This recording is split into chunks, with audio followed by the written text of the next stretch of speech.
Rekha is a volleyball player. She has injured her elbow and has been undergoing rehabilitation on and off. She had this issue over almost over a year now, and she still feels stiffness around the forearm. As a coach, trainer, or a therapist, you advised her to consult for further rehabilitation and a comprehensive treatment. What is your understanding of integrating various complementary therapies into a sports rehabilitation program for a holistic early return to sports? If you are looking for answers to these questions, you are at the right place. Welcome to this course offered by NPTEL on physical medicine and rehabilitation in sports. We are in week 7 discussing various therapeutic modalities, alternative therapies, and how to integrate them in routine sports rehabilitation. Today's lecture is on integrating complementary therapies into rehab programs. I am Wing Commander Chandrasekhar Guru. I am a sports medicine specialist, associate professor in the field from the Department of Sports Medicine, Armed Forces Medical College. The learning objectives for today's lecture is to understand the need of complementary therapies in integrating with sports rehabilitation program. What is the rationale and to describe the rationale of integrating these complementary therapies in a sports rehabilitation program, and we'll also discuss with a case on how to practically implement them on ground. As the advent of technology and increase in the broadening in the concepts of healing, so there's a changing paradigm in sports rehabilitation wherein the traditional rehabilitation concepts has been kind of complemented by more data driven, more integrated and holistic kind of treatment approach using various modalities including the manual therapy, the exercise therapy and the electrotherapeutic modalities. Complementary therapies offer additional benefits for recovery and performance. It's not only focused specifically on the physical healing of the tissue, but also as a connective integrated approach in terms of mind, body, energy and overall healing of the individual. So there is a growing interest in complementary therapies. So complementary therapy is a complement to the conventional rehabilitation program. It is these are therapies which are not in the mainstream, but then they are used with with standard care. Emphasis is on whole body healing, which can link the physical, energy, and the mental modality of the individual. So, thereby, there are so many complementary therapies generally available, which can kind of add on to your sports rehabilitation program. And commonly used one are acupuncture, needling, dry needling, massage therapy, nutritional therapy, mindfulness, and chiropractic care. The benefits in integrating these complementary techniques into your traditional sports rehabilitation program, it's a multidimensional approach. There's an accelerated healing that can happen with reduction in the recovery time, which is again an important aspect with the booming of sports industry. There's improvement in terms of pain management and reduction in medication dependency as well. So it kind of also addresses both physical as well as the mental aspects of recovery, more so in athlete population, because an athlete, if the athlete is away from the sports, not able to participate because of an injury, itself is a enormous amount of stress that kind of delay the healing response. So integrating complementary therapies helps in kind of also mental healing and recovery and kind of boost the confidence as well. So the common complementary therapies that we generally use in day-to-day sports rehabilitation practice are acupuncture and dry needling, massage therapy and myofascial release, chiropractic care, nutrition and supplement usage, and obviously the mindful and relaxation technique to allay the anxiety. Acupuncture, we had dealt in detail in the previous lecture about acupuncture and dry needling. Acupuncture is an ancient Chinese medicine modality which works on the energy principle along the energy meridians in the body. Needles are inserted into these meridians to kind of reset the energy meridian and balance the energy equation in the body. Generally used in pain management, inflammation reduction, and muscle tension relief. Research is also accumulating in terms of good level of evidence for utility of this particular modality in pain management and musculoskeletal conditions. How about dry needling in sports rehabilitation? It's a Western approach for needling. It focuses on the myofascial tight bands or trigger points and cause a kind of local change in the tone of the muscle. It stimulates muscle twitches and resets the tone. Useful in myofascial pain, tendinopathy, post-surgical conditions. It's again complemented with a good manual therapy and a good prescription of therapeutic exercises to kind of reach the desired outcome. Another important complement therapy in sports rehabilitation is massage therapy. Enhancing massage basically enhances the recovery of the tissue. It's a mode of a soft tissue manipulation which kinds of promote the circulation and it relaxes the massaged muscle. There are different techniques involved. It may be deep tissue massage or a sports massage or a trigger point therapy. Different techniques are there, and they are generally effective in reducing the muscle soreness and enhancing the mobility. So as they reduce the muscle soreness can be used after an activity as such. So it can be used as a recovery tool, also as an injury prevention tool, so that you avoid that stiffness being developed or tightness being developed over a period of time. How about chiropractic care in sports rehab? It's a form of a manual therapy wherein it focuses on restoring the alignment of the joints to have a better movement. Generally focused towards the spinal alignment and joint mobility, and then the kind of enhances the nervous system function. It improves the posture, reduces the pain, and increases the range of motion available at the particular joint. So it's used to treat musculoskeletal injuries, back pain commonly, and even in headaches.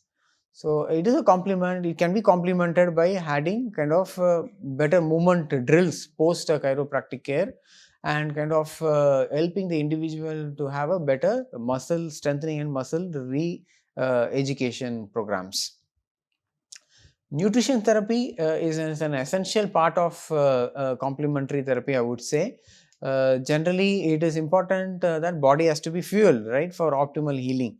If the nutrition is not taken adequate care, especially in the post-injury rehabilitation phase, the healing may be delayed for the lack of that particular nutrient in achieving that optimum healing. So post injury, it is important to have a balanced diet for a tissue repair or better inflammation control and energy restoration. So all these three things are important, and these can be achieved using proper balanced diet, because athletes also tend to kind of gain weight. They don't practice much because of the injury per se, and that can lead on to kind of increase in the weight as such. So it's again an important time duration or a time of the athlete's career wherein adequate focus has to be given in terms of mindful eating and good nutritional practices. The key nutrients that one has to focus during the post injury rehabilitation phase are protein, antioxidants, omega-3 fatty acids, foods rich in omega-3 fatty acids, citrus fruits, vitamins D and vitamin C. They also kind of help in collagen laying and healing. And vitamin D, again, because of the changing lifestyle nature. So invariably people are not exposed adequately to the sun, so vitamin D levels are generally low. So again, vitamin D is also an important supplement in post injury. We cannot emphasize more about the role of hydration. Hydration is very important. Maintaining a good amount of hydration will help in kind of excreting the waste products timely, and then it helps in kind of keeping the body in a good state of energy. Proper nutritional rehabilitation is required during these phases, wherein even the help of a nutrition or a sports nutrition will kind of give a better balanced approach to this sports rehabilitation, and even help in reducing the injury risk. How about aquatic therapy as a complementary therapy? The aquatic therapy is again a very good modality, alternative therapy which is available. If it is available, then it can be used to the best of its use, wherein it facilitates kind of functional recovery as a whole. It also helps in implementing certain therapeutic exercise in a three-dimensional, which is reduced stress on the loading or stress of the joints. So it can be used in variety of populations, starting from neurologically affected patients to pediatric patients to orthopedic patients to cardiopulmonary patients. So the depth of immersion actually decides the kind of stress that is going to be there on the weight bearing joint. So accordingly, it can be varied, and it can facilitate a full range of motion, and also kind of can be used as a resistance based training with reduced kind of loading of the joint. So as I said, it's a three-dimensional access to the patient, and it also helps in kind of facilitating cardiovascular exercise and enhance the relaxation. When we say about relaxation, mindfulness and relaxation techniques can never be missed in an integrated multimodal approach of sports rehabilitation. As I was discussing earlier as well, stress is one of the important factor. There's a lot of anxiety about return to play, the duration that is there, and obviously the kind of the individual not being able to go back to sports at the earliest, not being able to play, and it may also have a career impacting effect on the individual. So all these factors have to be catered during a sports rehabilitation program, and including these kind of techniques like mindfulness and relaxation techniques really goes a long way in kind of giving an holistic care during sports rehabilitation. And it emphasizes on the role of the mind body connection. The techniques that we can commonly use are, it doesn't require any special expertise to kind of implement these techniques. Common techniques like meditation, using some chanting, deep breathing exercises to kind of help them slow down their breath and then relax the mind, focusing on the breath. Mindfulness can be introduced. Even introduction of a relaxation technique like progressive muscle relaxation with guided instructions can also help in kind of reducing the stress level and kind of help the individual to relax. In fact, people who are having problem with sleep, this progressive muscle relaxation is also found to kind of help in enhancing their sleep quality as well. In difficult tough patients, you can use even yoga nidra for improving their sleep. So when the sleep improves, and obviously the recovery of the body happens, and the healing and the recovery is faster. So sleep is a very important aspect in terms of holistic sports rehabilitation program. So it also helps in improving the focus, and it manages the mood and the sleep, as we were discussing earlier. It also helps in stress management during the recovery process. So how do we integrate? So the question comes, we are aware about these aspects, what are the rationale of using them, but then how do we integrate them into your program? That's an important question, because combining them strategically in the appropriate phase as per the demands of the sport and the condition of the patient is very, very critical. And for that, you need to have a good scientific knowledge about the particular technique. Also need to know what is the informed evidence about that, as well as the clinical judgment and discussion with the athlete and their coach. That gives a good kind of a team approach to integrating the particular strategy into your program. So generally the needling techniques are combined with exercise therapy or manual therapies, and if it is used as a before the treatment, it kind of helps in reducing the muscle tension and the pain. It can also be used after a particular session, wherein it helps in kind of facilitating the tissue repair and causes relaxation.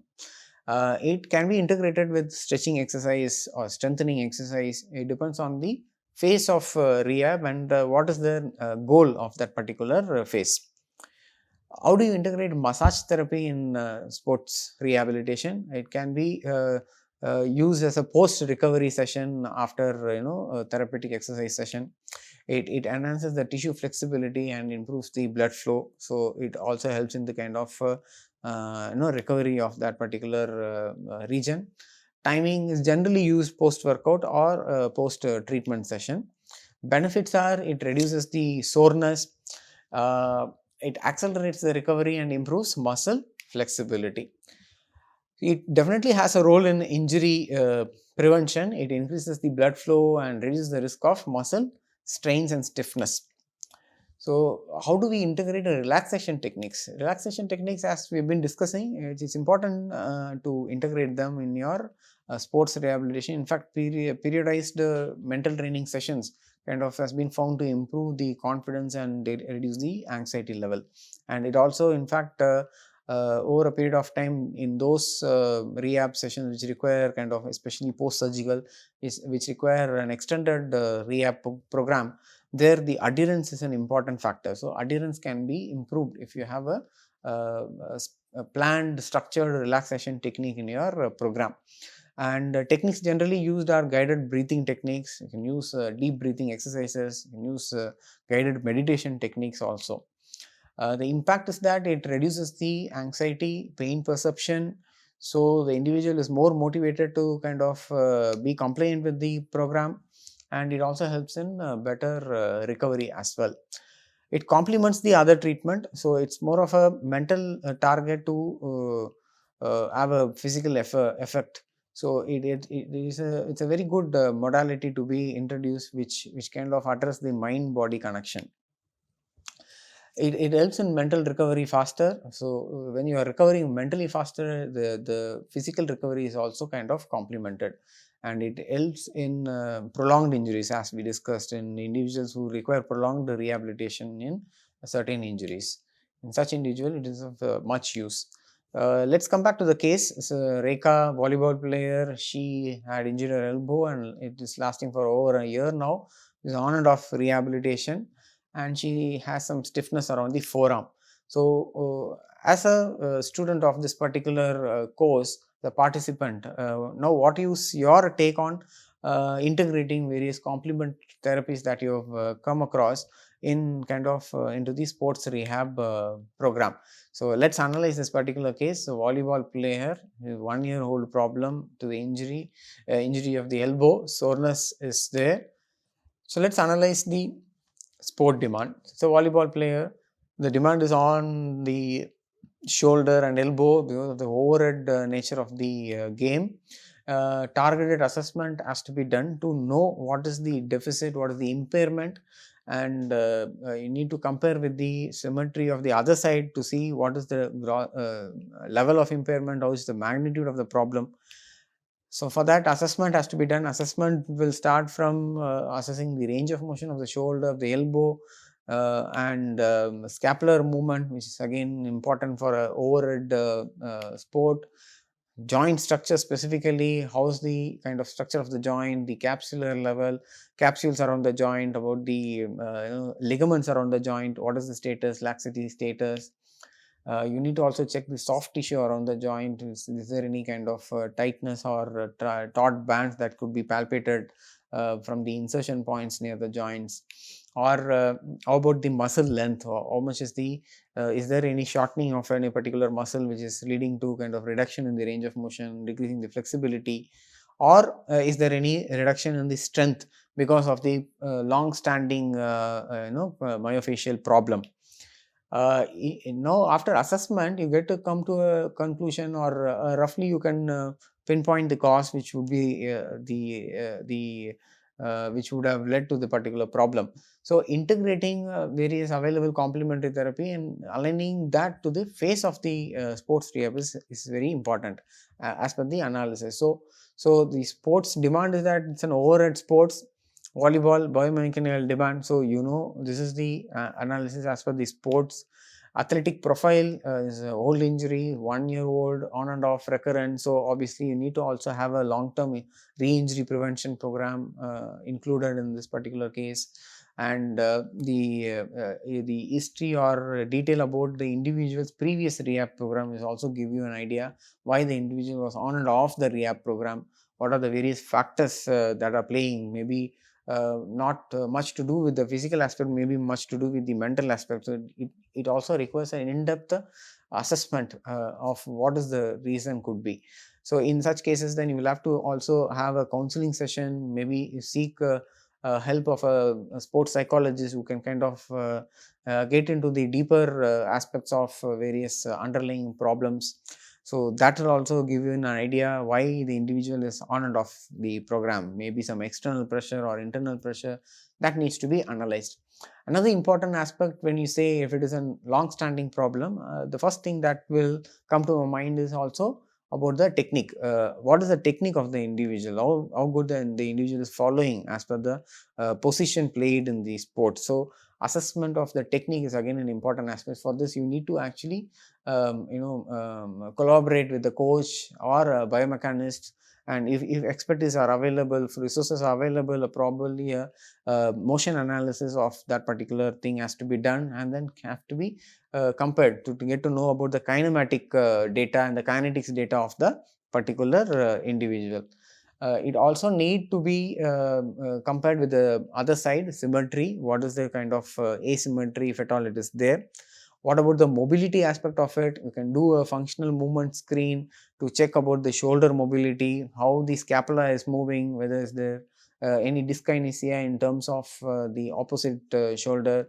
How about the rotational deficit in terms of the internal rotation and the external rotation, or the abduction and adduction?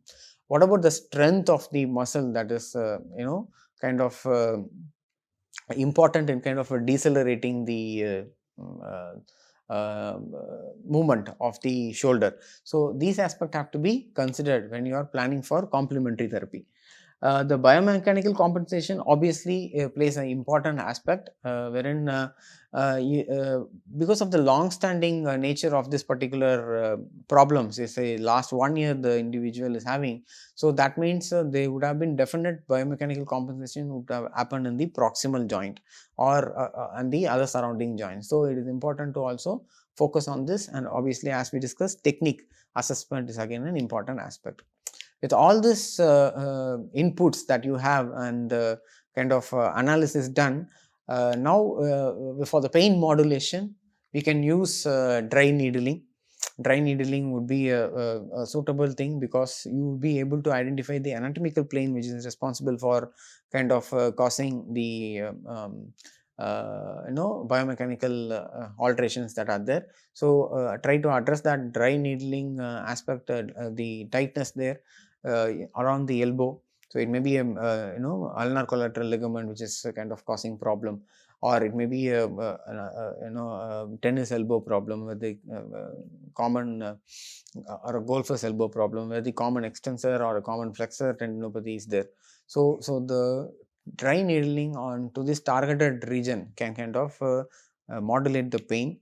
You can also use a soft tissue release technique, either use a digital digital focal ischemia or sustained transverse myofascial massage or friction massage, or you can use also a instrument assisted soft tissue mobilization therapy, wherein you can use certain self myofascial release massages using some hard objects like kind of golf ball or a foam roller can be used, or the commercially available instruments also can be used for a ASTM.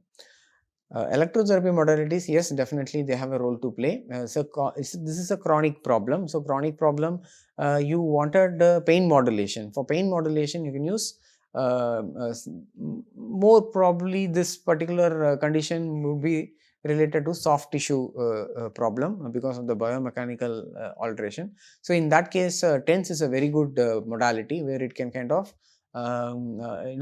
trigger the sensory nerves and kind of modulate the pain.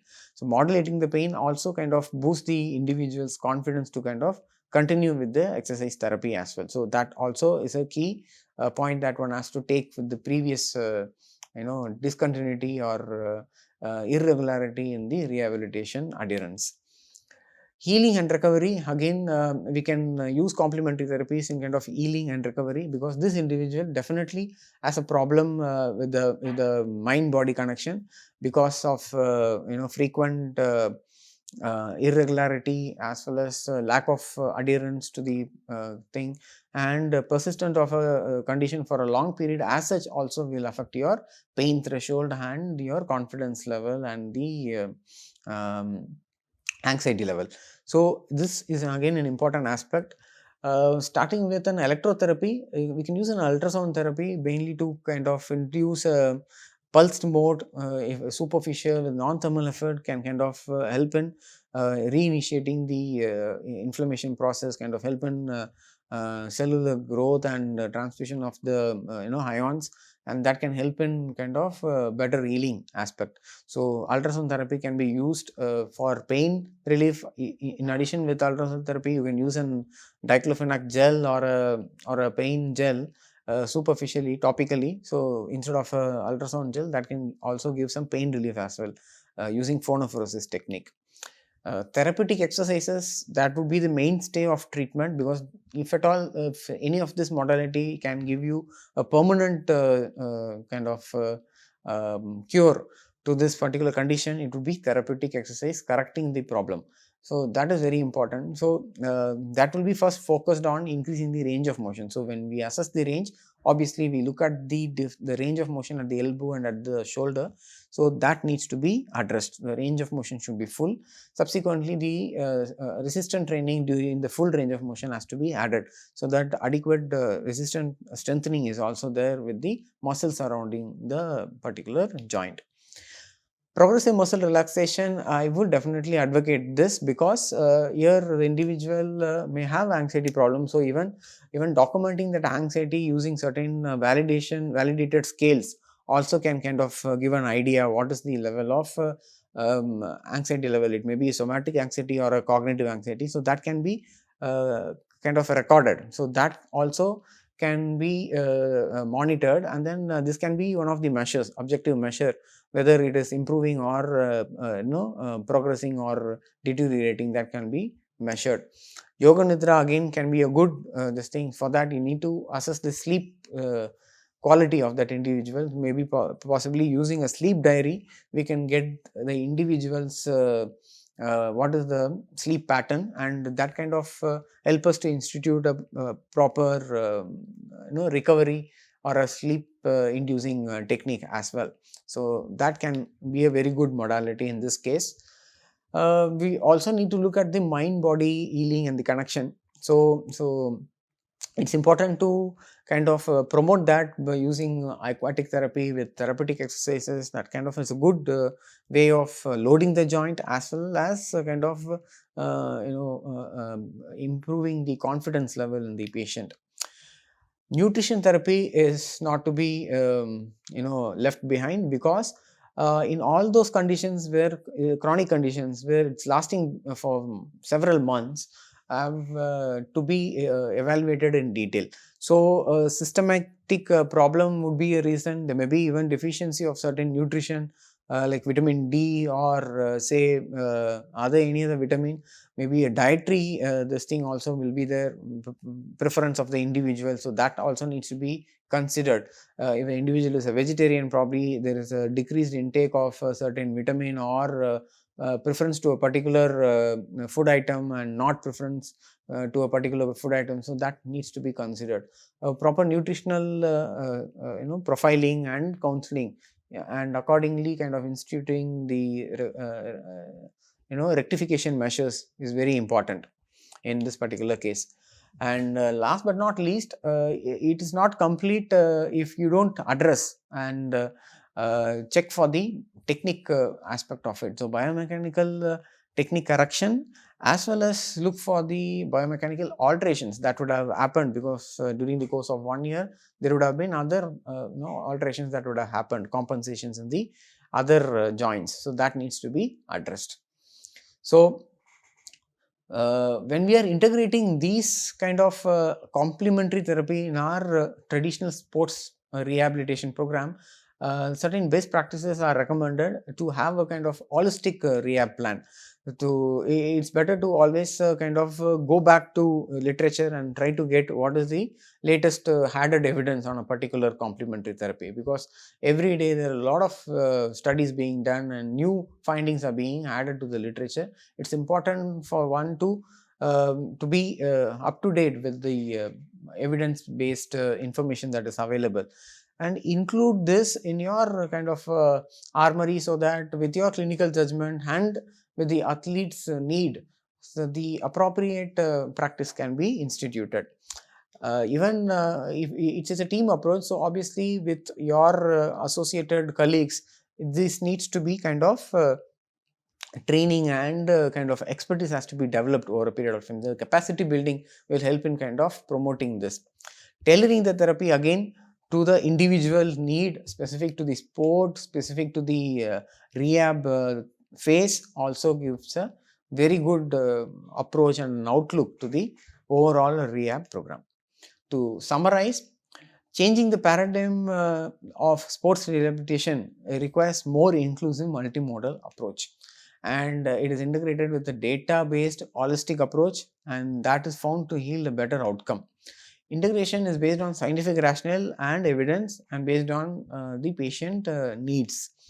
That should always be given preference as a along with your clinical judgment. And team approach is very important, especially with the support of the coach and the administration in case of long-term sports rehabilitation programs, where they need to also support the athlete's decision, informed decision, with obviously the help of the sports medicine and sports science team. For those of you who are interested in further knowing in depth about this topic, these are the references. And thank you so much, ladies and gentlemen, for joining me for this particular lecture. Jai Hind.